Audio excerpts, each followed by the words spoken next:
नमस्कार, स्वागत है आपका वीके न्यूज में। पाकिस्तान के प्रधानमंत्री इमरान खान की हालत इन दिनों उस फटे हुए ढोल की तरह हो रखी है जिसको एक थाप पड़ती है तो बजता जरूर है, लेकिन ना कोई सुर होता है ना कोई ताल। जी हाँ, हाल ही में मोदी ने कहा था कि पाकिस्तान जम्मू कश्मीर में प्रॉक्सी वार करता रहा, लेकिन भारत में पहले की सरकारों ने मुंहतोड़ जवाब नहीं दिया, लेकिन अब पाकिस्तान को करारा जवाब मिल रहा है। मोदी की यह बात सुनकर इमरान बौखला उठे और इतना ज़्यादा बोल गए कि लोग भी उनसे पूछने लगे कि जाने वो कौन सा नशा करते हैं। जी हाँ, इमरान खान ने अभी हाल ही में भाषण दिया। ये भाषण सुनने में तो वाकई कमाल का था। स्क्रिप्टिंग भी अच्छी थी, शब्द भी अच्छे चुने थे पाकिस्तान के हिसाब से, क्योंकि इमरान ने फिर से अपनी अक्ल के घोड़े दौड़ाए और ये घोड़े सिर्फ भारत, कश्मीर और मोदी तक ही दौड़ कर रह गए। इस बार इमरान ने बोलते बोलते भारत और मोदी को कथित रूप से धमकी भी दी डाली है। शायद इमरान भूल गए कि हाल ही में उन्होंने एक संधि की थी कि अब कभी सीज फायर का उल्लंघन नहीं करेंगे।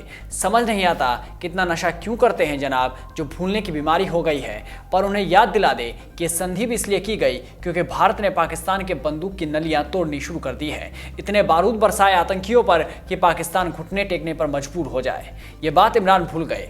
इमरान भूल गए कि उनकी जनता की क्या हालत है। इमरान भूल गए कि धारा 370 भारत का मामला है। इमरान भूल गए कि पाकिस्तान में उनके खिलाफ बगावत चल रही है। ये सब भूल चुके हैं इमरान, तभी तो इस तरह का भाषण दिया गया है। बीबीसी की रिपोर्ट के मुताबिक सुनिए आप भी क्या कहा है इमरान ने। बता दें कि गुरुवार को पाकिस्तान पर शासित कश्मीर के मीरपुर में कश्मीर एकता दिवस के अगले दिन इमरान खान बोले, नरेंद्र मोदी, आपने कहा है कि भारत 11 दिनों में पाकिस्तान को फतह कर लेगा। लगता है कि आपने दुनिया का इतिहास पढ़ा नहीं है। लगता है कि आपकी डिग्री जाली थी। आपने जो एक घमंडी बयान दिया है उसी को देखते हुए मैं ज़रा आपको इतिहास में ले जाता हूँ। किसी से इतिहास के बारे में आप जानकारी ले लो। इमरान ने आगे कहा, दुनिया की दो सबसे ताकतवर फौजें, नेपोलियन की फौज और हिटलर की फौज ने रूस पर हमला कर दिया। उस वक्त ये दुनिया की सबसे मजबूत फौजें थी। इन दोनों को लगा कि ये चंद हफ्तों का गेम है और फतह करके वापस आ जाएंगे। इन्होंने सोचा कि रूस की सर्दी से पहले जीत हासिल कर वापस आ जाएंगे। दोनों फौजें रूस की सर्दी में तबाह हो गई। दोनों का घमंड चूर हो गया। उन्होंने भी इसे चंद हफ्तों का गेम समझा था। प्रधानमंत्री मोदी को इतिहास का पाठ पढ़ाने वाले इमरान शायद अपनी अकल के पीछे लाठी लिए घूमते हैं। थोड़ा इतिहास उन्हें भी याद दिला दे। बता दे कि शायद पूर्वी पाकिस्तान वो भूल चुके होंगे, शायद वो करगिल भूल चुके होंगे, शायद वो PNS गाजी की हार भूल गए। खैर, इमरान ने आगे कहा, पास में ही अफगानिस्तान को ले लो। दुनिया की सबसे ताकतवर फौज 19 सालों से यहाँ है। इन्हें भी लगा था कि चंद हफ्ते का गेम है। वियतनाम में भी अमेरिकियों को लगा था कि कुछ दिन का खेल है। नरेंद्र मोदी साहब, ये पाकिस्तान के भीतर वो लोग बसते हैं जिनका मजहब एक तरफ ये कहता है कि एक इंसान की हत्या पूरी इंसानियत की हत्या है। एक तरफ हमारे अल्लाह के कुरान में हुक्म है और दूसरी तरफ अल्लाह हमें हक्म करता है कि अपनी आज़ादी के लिए अगर जान कुर्बान करनी हो तो पैगंबरों के बाद अल्लाह दूसरा सबसे बड़ा दर्जा देगा। कमाल है कि इमरान इंसानियत की बात करते हैं। लगता है इमरान ये भी भूल गए कि लादेन की मौत पाकिस्तान में हुई थी। इंसानियत का सबसे बड़ा दुश्मन लादेन, याद ही होगा आप लोगों को। कई आतंकी संगठन पाकिस्तान से निकलते हैं और इंसानियत की बात करने वाले इमरान की जनता भूखे मरने को मजबूर है। और इमरान अपनी दिए जा रहे हैं भाषणबाजी और लिए जा रहे हैं मोटा कर्ज, और ये जनाब आज बात कर रहे हैं इंसानियत की। कमाल है। आगे सुनिए इमरान ने और क्या कहा है। इमरान कहते हैं, ये नरेंद्र मोदी की इस कौम के ऊपर जो आपने और आपके कमांडर इन चीफ ने कहा और उस पर आगे बढ़ने की गलती की तो ये आखिरी गलती होगी। ये जो पाकिस्तान के 20 करोड़ लोग हैं उनमें से बच्चा बच्चा जंग लड़ने को तैयार है। पाकिस्तान की फौज ने दहशतगर्दी के खिलाफ जंग जीती है और ये बड़ी बड़ी फौजें नहीं कर पाती है। ये फौज मंझी हुई फौज है। यहाँ कोई मौत से नहीं डरता है। सच तो ये है कि हिंदुस्तान के भीतर उनके खिलाफ नफरत बढ़ गई है। मोदी, आप गलतफहमी में मत रहना क्योंकि यह आपकी आखिरी गलती होगी। तो इमरान को बता दें कि आपकी 20 करोड़ की जनता है तो भारत की आबादी भी 130 करोड़ की है। और भारत का बच्चा ही क्या, बूढ़ा भी सरहद पर लड़ने से पीछे नहीं हटेगा। और जिन पाक फौजियों की बात कर रहे हो जनाब, उनसे तो लोग सवाल पूछते हैं कि युद्ध तो तुमने कभी जीता नहीं तो छाती पर कौन से मेडल लटकाए घूमते हो। ये वही पाक फौजी है जिनकी वीडियो अक्सर सामने आती है और ये मजाक का पात्र बन जाते हैं। खुद ही देख लीजिए इनके जाबाज पुलिस ऑफिसर और इनकी पाक सेना।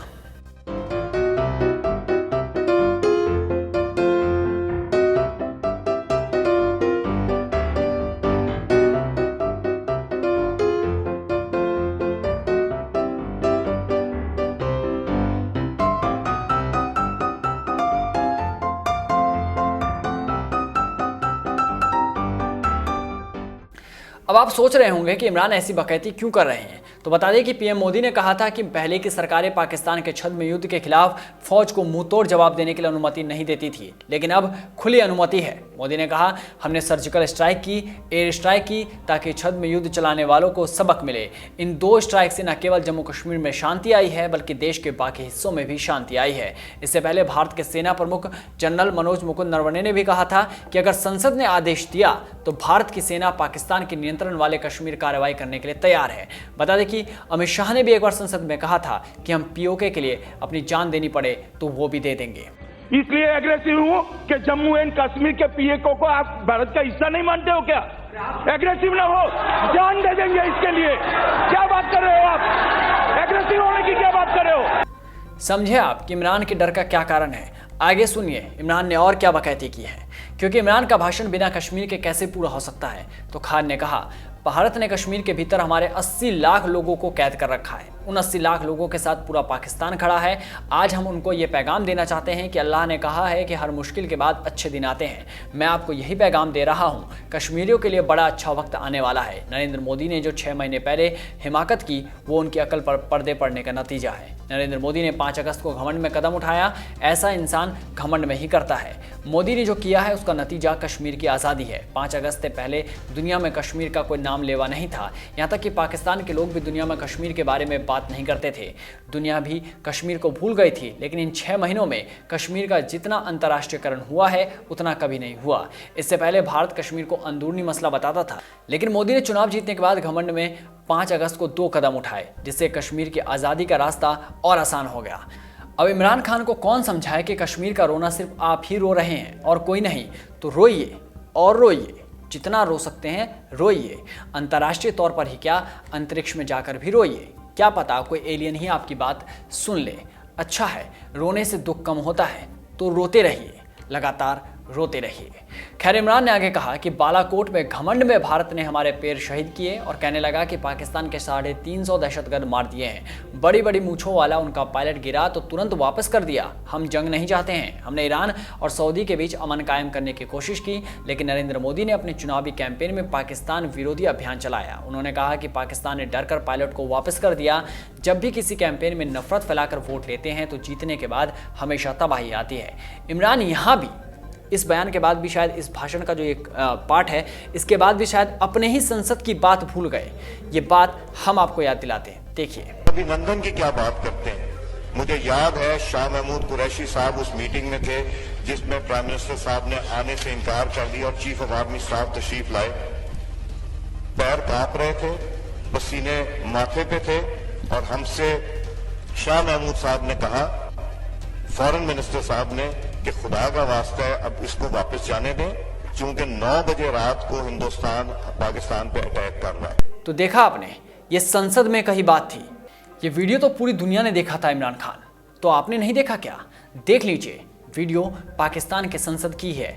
पाकिस्तान के सांसद ने यह बात कही थी कि बाजवा के पैर कांप रहे थे, उनके माथे पर पसीना था, माथे पर पसीना और पैर कांप रहे थे, और आप कहते हैं कि हमने अमन के कारण अभिनंदन को वापस कर दिया। कमाल है इमरान खान, आप ये बात भी भूल गए।